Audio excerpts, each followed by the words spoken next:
Si Vice daw, isang tweet lang, nagkakandara pang sagutin. Oo, di At ba? may solusyon daw agad. Oo. Ito nga nakakaloka, no? Si Darren Espanto at saka si Papa P. Binigyan ng mali siya. Biktima rin ako ng ganyan, ha? O, di ba? Yung linimas yung ATM ko. Ay, oo. Pero gaya nga na nasabi mo, si Coco at saka ang ABS-CBN, very sensitive sila sa mga ganyang bagay. At saka uma-action sila agad-agad. Ina-acknowledge nila pag may mga nagko-call out sa kanila. Mama Loy, anong show yung pinakarindan mo? Ha? Hello mga kabit! Ito po ang iyong mga linggo. Ito ba si Mama Loy? Ano ba si Ate Brenna? At ito naman po si Papa O, SWBS, ano pa nga ba? Ang lagi niyong inihirit sa amin. Yung chika mo na! Dali! Ako, nakakaloka ito, Loy, no? Ano na naman to? Eh, Nay? syempre, ayaw pa kabog Nino? ng balitang ito na si Vice Ganda Oh. ay alam mo na. Alam na nila yan, ano, na talaga nagre-reklamo siya sa isang airline na tawagin nating Philippine Airlines. Ha? No? Yun ba? Oo. Kasi nga, di ba, yung lola mo talagang nagtatatakbo. Para mahabol yung Para flight. mahabol yung flight niya. Talagang si Ayon, talagang inintay siya. Hindi isasakay si Ayon hanggat wala si Vice. Oh, ang sweet. Diba? Haba ng hair. Haba ng hair ni Vice, Oo. no? Pero bukod sa pagiging mahaba ang hair ni Vice, oo, abay may sagutan si Vice at ang Philippine Airlines Oo, Twitter nga, or Nay. yung X. Oo nga, Nay. Kasi nga, di ba, ito nga, nag-rant nga si Meme Vice sa Oo. kanyang post, Oo. kanyang tweet, di ba? Na bakit daw, sinira ng Philippine Airlines o PAL yung maganda nilang bakasyon, Oo. di ba? Kasi nga, Oo. pauwi na sila eh. Tapos nagkaganon pa na nawalan siya ng upuan dun sa kanilang flight sa business class. Ba't siya nawala na upuan? Business class pa yun, ha? Di ba? Na dapat ay Secured ka. secured ka kasi business class yun. Oo. Bakit? O ayun na nga, Nay. Kasi daw nga, nag-overbook daw itong Philippine Airlines. Oo. Pero ito'y itinanggi ng Philippine Airlines. Hindi nila sinabi na nag-overbook sila, Nay. Ang sinabi nila, nung bago daw ng flight, parang na-determine na yung dalawang upuan ay unserviceable, Nay. Oo. So, Ibig sabihin, walang makakaupo dahil hindi siya mapapakinabangan. oo, o baka hindi siguro safe or hindi... Baka may mechanical problem yung Oo. upuan. Nagkataon na yung isang upuan doon kay Vice. Oo. Oo. Baka upuan nila ni Ayon. Oo. Diba? So, ang nangyari, parang na-downgrade yata si Meme. Oo. Napunta ng economy. Eh, syempre, diba, ang binayaran mo, business Ako, class diba? Oo, ha? Kahit ako, Diyos ko, magtutungayaw ako dyan. Ayun. Saglit lang, ha? Lalo na matik yun, di ba? Mm. Pag bumili ka, alam mo may upuan ka. Mm-mm. Oo, at saka bakit mag-overbook? Oo, pero yun ay parang itinanggi ng Philippine Airlines. Hindi Wala raw sila silang binanggit nag-overbook. Wala silang binanggit sa overbook. Kumbaga parang technical problem yung ini-insist nila. Syempre yung comms nila, ganun ang gagawin, hindi ba? Yun ang sagot sa rant ni Vice. Yes, Na hindi sila nag-overbook, may problema yung dalawang upuan, nasolusyonan naman daw. nasolusyon na naman daw. Pero yun nga, nung nasolusyonan, siguro merong kasi sabi nila, merong na free na dalawang chair, di ba? Oo. Dahil meron na tumanggap doon sa offer nila na mag-downgrade. Oo. So ngayon, siguro, baka inisip ko, nung tumatakbo si Meme Vice, kasi syempre, hinahabol na siguro yung flight. Siguro baka last minute na gawa ng paraan, kaya nagmamadali siya makapasok ng eroplano. Yun. So yun na nga, yung sinasabi ng PAL na first and foremost, we want to clarify that the flight was not overbooked and we operate with the utmost commitment to safety. During pre-flight safety checks, 2 business class seats were identified as unserviceable. Sinasabi mo, Loy. Due to safety concerns, rendering them unfit for passenger use. Bilang resulta, ayun nga, si Vice ay napasama sa passenger na na-downgrade ang seat. Oo. So, ina-acknowledge naman ng PAL na this may have been inconvenient and we extend our sincere apologies for any discomfort you experience. Tapos meron pa silang chika na we have received an update that eventually 2 alternative passengers were identified and agreed to accept the downgrade offer allowing you to return to your originally booked business class seats. We appreciate your patience and cooperation during this situation. Bakit ganito sinabi nila? Allowing you to return to your originally booked business class. Kasi nga na-bump off siguro siya na dun sa unserviceable seats, di ba? Dun sa sa business class. So siguro, in-offer sa kanya na makakalipad ka pa rin pero hindi sa business class. Oo, sa economy na lang siya. Oo. Siyempre, hindi rin naman nagpakabog si Vice. Oo, may sagot din si Vice dito. Na siyempre, sabi ni Vice, talagang walang halong biro na naiyak sila. O siya habang tumatakbo para umabot lang siya sa kanyang flight na muntik nang hindi niya masakyan. Kaya naman inabutan niya si Ayon na mukhang kawawa na nasa pinto ng eroplano dahil ayaw nga pumasok nang hindi pa siya nakakasakay. Sabi ni Vice, pinapalitan niyo ng lungkot at buwisit ang saya na dulot ng excitement sa bawat trip at ligaya ng bawat na buong memories ng trip ng dahil lang sa napakapangit yung sistema. Masaya sana ang bawat alis at pag-uwi kung meron kayong malasakit. So, ayan. Kaya nga, Loy, yung sinasabi ng PAL ay kinontra ni Vice. Sabi ni Vice, hindi yan ang sinabi sa akin sa counter. Ang sabi ng staff, the flight was overbooked and my seat was given to another passenger. Magbato-bato pick na lang kayo ng staff sa counter kung sino sa inyo ang palpak. Yung panalo libre ko ng round trip ticket via Cathay Pacific. Ha? So yun. Siguro lesson learned yan sa PAL. Actually kahit sa iba din Oo. Dahil sa totoo lang kahit Cebu Pacific, Diyos ko dahil. Oo, kahit yung Air Asia, meron din ganon. Siguro, di ko alam, nino-normalize na lang ba natin yung ganyan?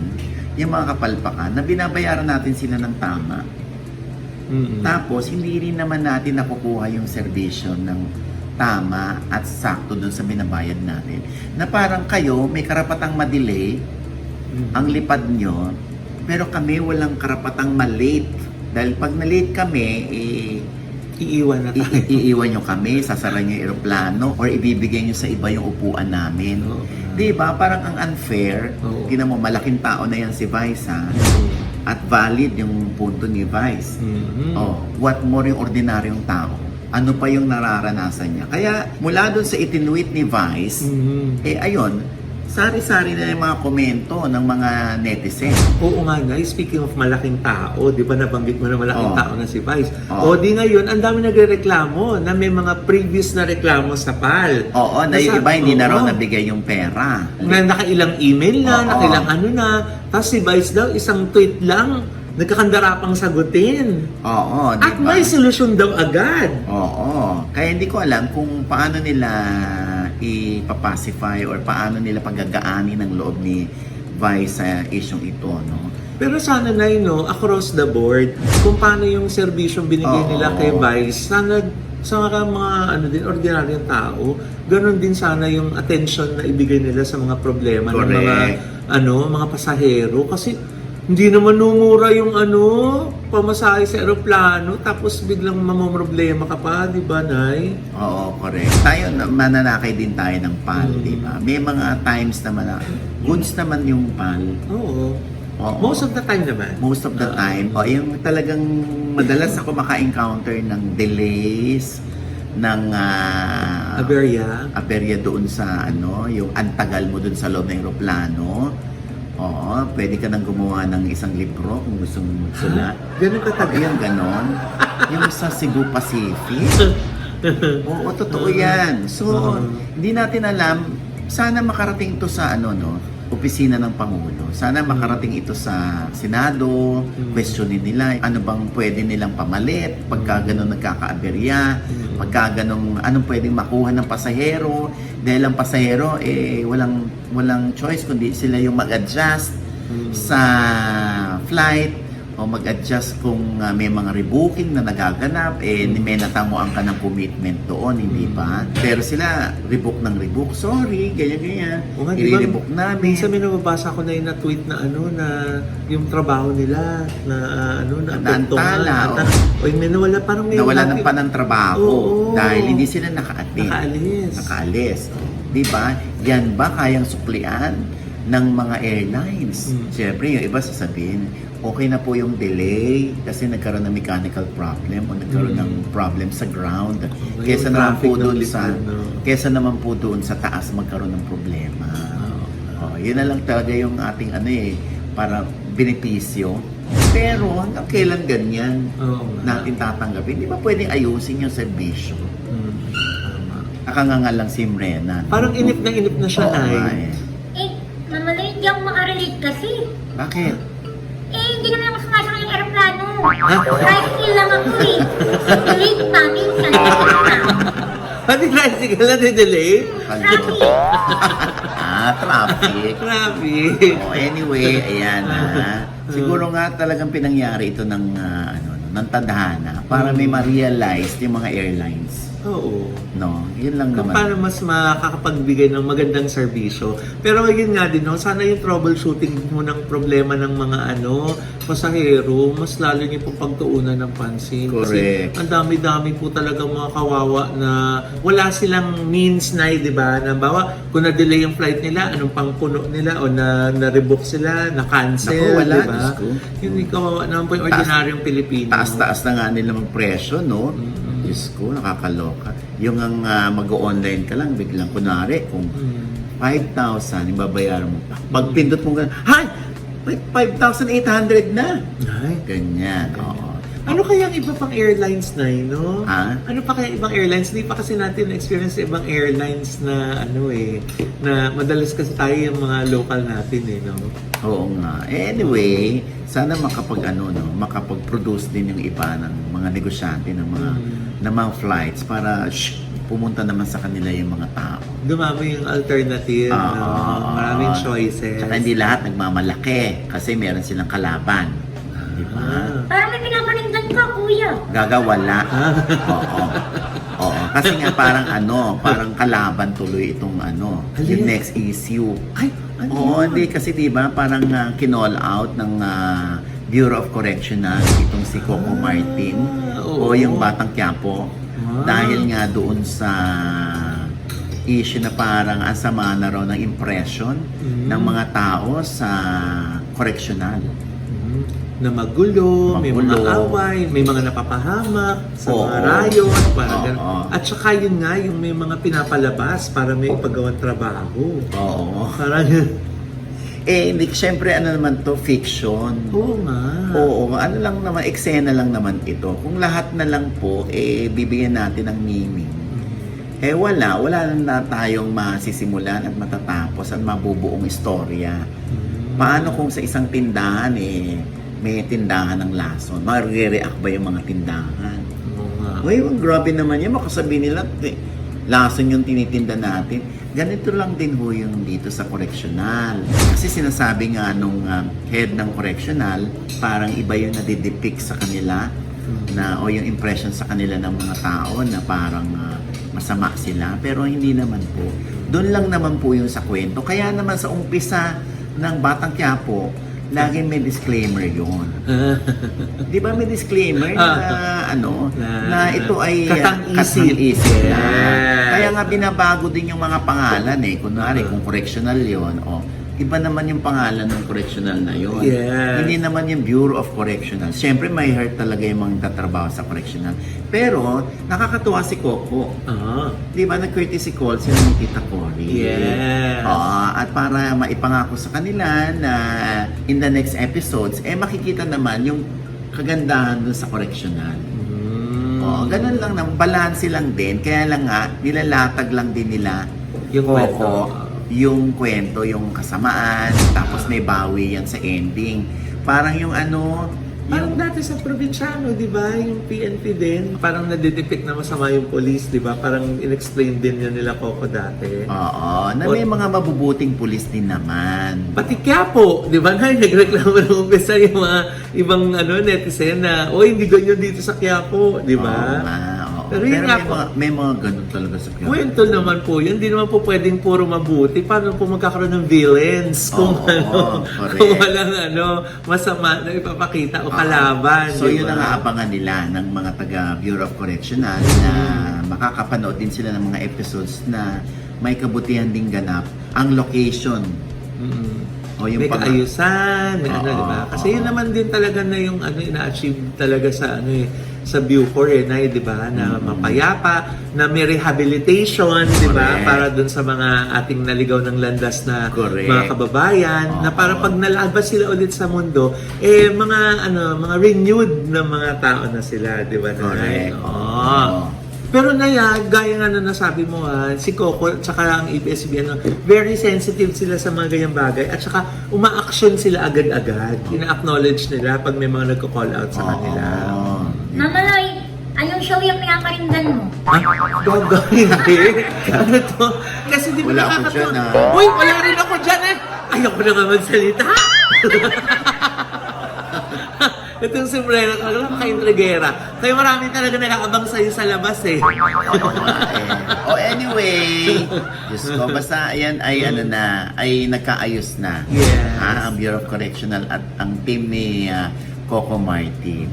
Meron talaga may mga ahensya ang gobyerno na natutuwa kay Coco kapag siya ay pumupunta doon. Pag nako-call out, talagang personal na pinupunta ni Coco para makahingi rin sila ng advice or mailatag nila yung pagdadaan ng pangkwento. Diba? Ito nga nakakaloka, no, Loy? Oo, katulad nito, si Darren Espanto at si Papa P.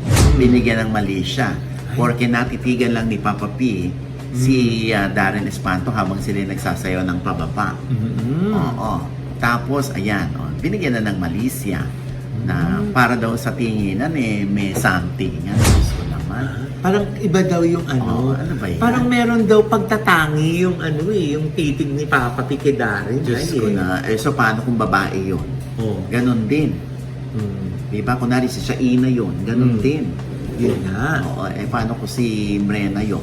Titigan ng titigan ni Piolo. Oo. Ay, hindi ganun ang titig ni Piolo na. Paano? Pababa. Bakit? Hindi sila pantay ni Ren.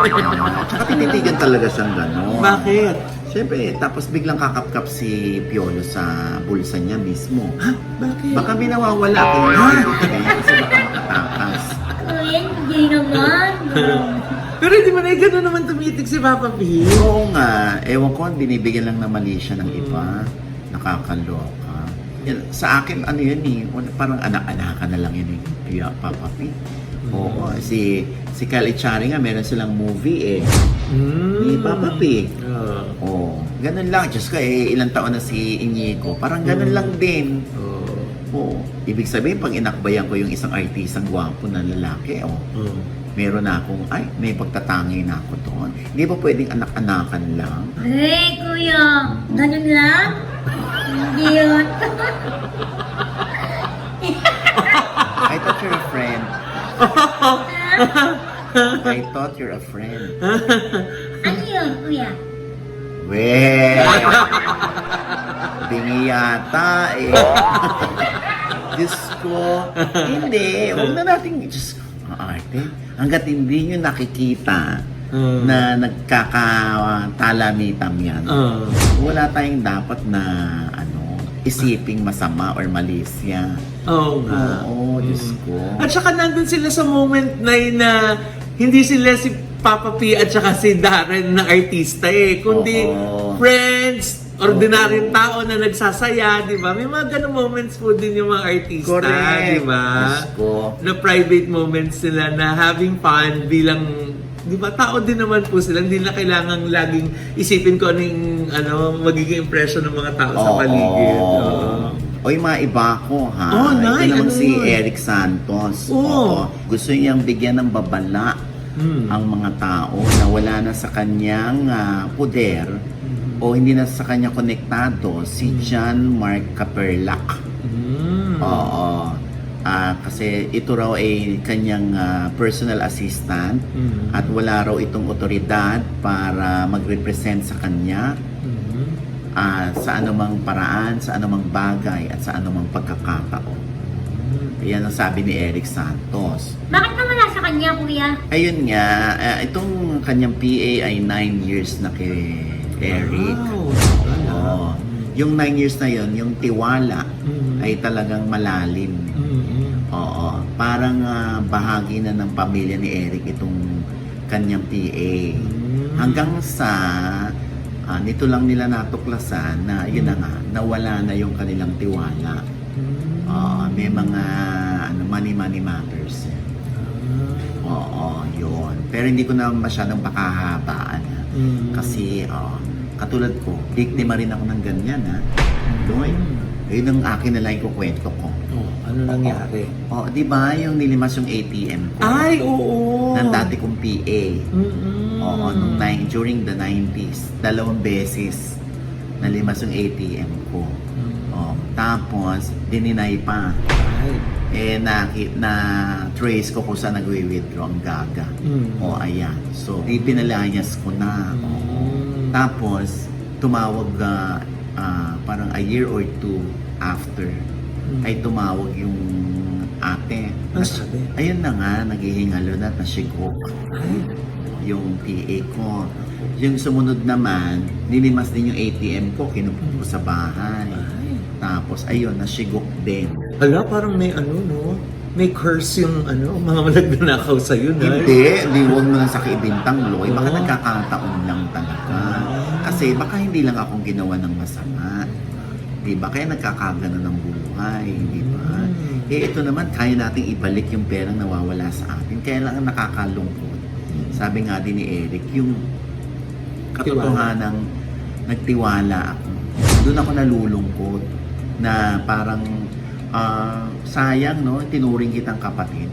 Ganon din si Eric doon sa PA niya. Tinuring kitang kapatid. Tapos ito lang ang magiging ending natin na nawala yung tiwala. Syempre, sabi ni Eric, di ko kakayanin kung ika'y mawawala sa aking piling. Di ko kakayanin kung... Ganyan ba yung boss ni Eric Life? Hindi. Hindi. Hindi niya kakayanin pero nakaya niyang pakawalan. So, ayan po. Alam nyo, yun na nga, isa pa yung bagay na yan. Pag pinagkatiwalaan tayo ng tao, huwag natin sasayangin. Para tuloy-tuloy. Para pagdating ng panahon na nagpakita ka ng loyalty, ng honesty sa iyong employer, alam mo yon, pagdating ng araw na ngailangan ka, yan ang unang-una mong matatakbuhan. Yeah. Pag sinayang mo yung tiwala, Diyos ko, kahit mamatayan ka o mamatay ka, wala na silang pakialam sa'yo. Kasi wala na silang emosyon sa'yo.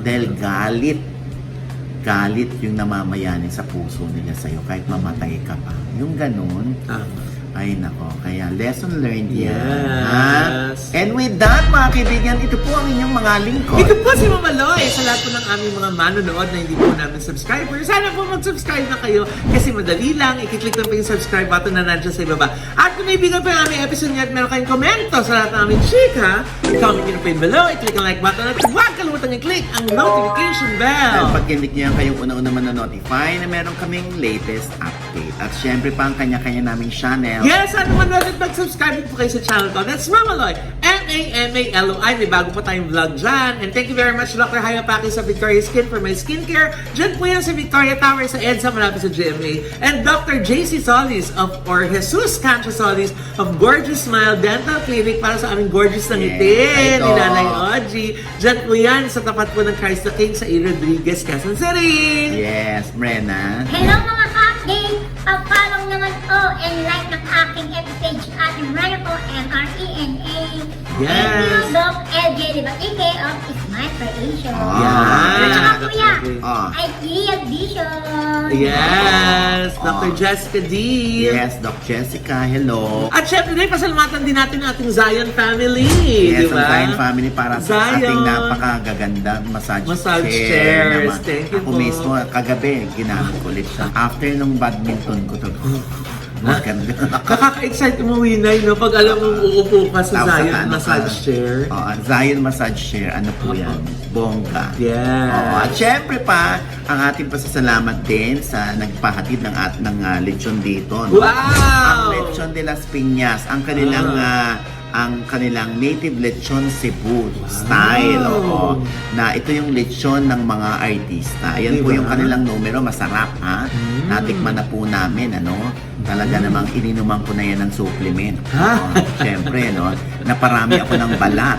O, Diba? malutong yung balat, tapos napakainit nilang i-deliver talaga. Ay, ang bongga. Oo, nakakaloka. Maraming salamat, ha? At, higit sa lahat, ang lambot at hindi matigas yung mga, hindi tuyot yung laman. Diba? Oo, ayan. At syempre pa, ang akin pong panayam kay Direk Joel Lamangan, Ay! si Roda, doon sa Ang Batang Quiapo. Oh, ano At na? talagang hinala ako ni Roda doon. Oh. Oo, talagang Diyos ko, andun ako, naniningil siya.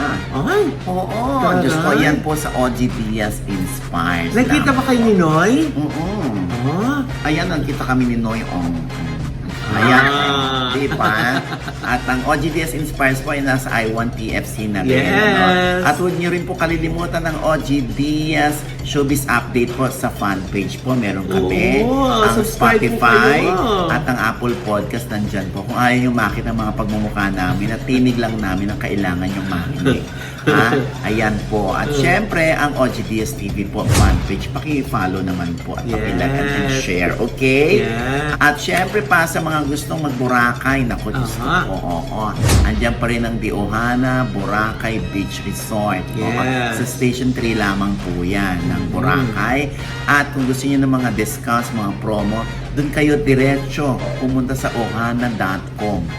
Okay? At kung wala pa kayong pupuntahan ngayong Halloween, Nay, ng buong pamilya, at gusto niyo mag-trick or treat ng mga bata na bongga, social, di ba? Diyan po, sa Pantabangan, Nueva Ecija, ang Highland Valley o ang Valley of the North. The Highland Valley Resort, kung saan nandyan po ang pinakamalaking water park. Meron po silang mga activities para sa inyong mga chikiting at sa buong family on Halloween, October 31. Visit niyo po yung kanilang social media accounts. Okay. At syempre pa, ito pa rin po yung lingkod. Papa o si OGD ang sa lagi nagsasabi at nagpapaalala sa inyo na sa tuwing gigising po tayo tuwing umaga, wag na wag po tayong makakalimot na magpasalamat sa Panginoon dahil tayo kanyang ginising. Ibig sabihin, may mission pa rin po tayo sa buhay. Sabay sabing, Every kissing is a blessing! At ano pa nga ba ang lagi niyong inihirit sa amin? Ay! Ichika mo na, Dali! Hoy, hello! Kay Maydin, Maids Gapagwarin. Ayan. Oo, hi, Lagi Maydin. nanonood sa atin daw na. Ayan, maraming salamat. Lalo yung mga TFC subscribers natin o gusto mo yun. Yes! Diba? Diba? Happy birthday kay Oliver Carne. Hi! Happy birthday! Si Oliver! I'll see you there in December. Yes, see you in December! Without Wow! Brenna. Diba? Amuyin mo. Hindi, kuya. Amuyin mo. Hindi, kuya. Sisipsipin ko Ay, na, huwag na. kuya. Okay na. Okay na. Okay na.